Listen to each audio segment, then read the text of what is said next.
कांग्रेस पनि देखे मैले, कम्युनिस्ट पनि देखे मैले, भए भरका पार्टीहरू यही देखे। तर यो आज मैले के देखे देश बिगार्ने नेताहरू धेरै देखे।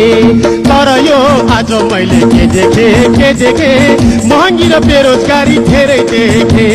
तर यो आज मैले के देखे तस्करी र भ्रष्टाचारी धेरै देखे।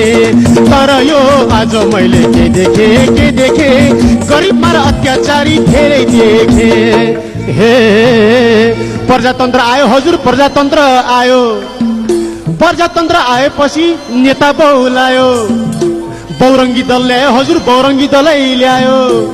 विदेशमुखी नेताहरूले देश चलाउन पायो, देशको विकास गर्ने बजेट बाँडी चुडी खायो जेल खाए। कांग्रेस पनि देखे मैले, कम्युनिस्ट पनि देखे मैले, भए भरका पार्टीहरू यही देखे। तर यो आज मैले के देखे देश बिगार्ने नेताहरू धेरै देखे। तर यो आज मैले के देखे महँगी र बेरोजगारी धेरै देखे।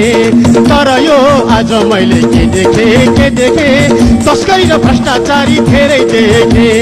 तर यो आज मैले के देखे गरिबमा र अत्याचारी धेरै देखे। हे प्रजातन्त्र आयो हजुर। प्रहरीलाई पक्राउ पूर्जी लगायतका कागजातबारे सोद्धा त्यो जरुरी छैन, अन्तिम इच्छा के छ भन्ने जवाफ दिइयो। उच्च अदालतको आदेश नआउँदै साँझको करिब 8 बजे उहाँको निवास प्रवेश गर्ने ठाउँमा ठूलो संख्यामा प्रहरी परिचालन गरिएको। साँझको करिब 8:15 बजेतिर हात हतियार सहितका प्रहरीले उहाँको घर अघोषित रूपमा सिल गरिएको। सोही समयमा सादा पोसाकका प्रहरीको अर्को समूह उहाँको घरको मूल ढोका बिना अनुमति नै आफै खोलेर जबरजस्ती भित्र प्रवेश गरेका।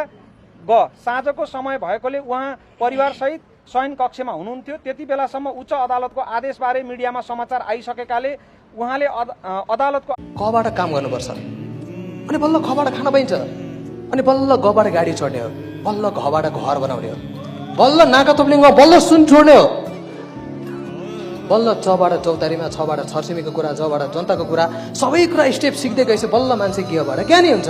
तर यहाँ त हामी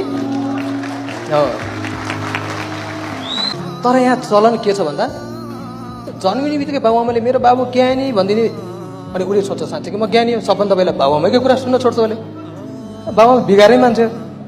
अनि अब ऊ आउँछ उल्टो, सुरुमा आफूसँग भएको सुनहरू बेच्छ, भएको घर पनि बेच्छ, साथीभाइले देखाउने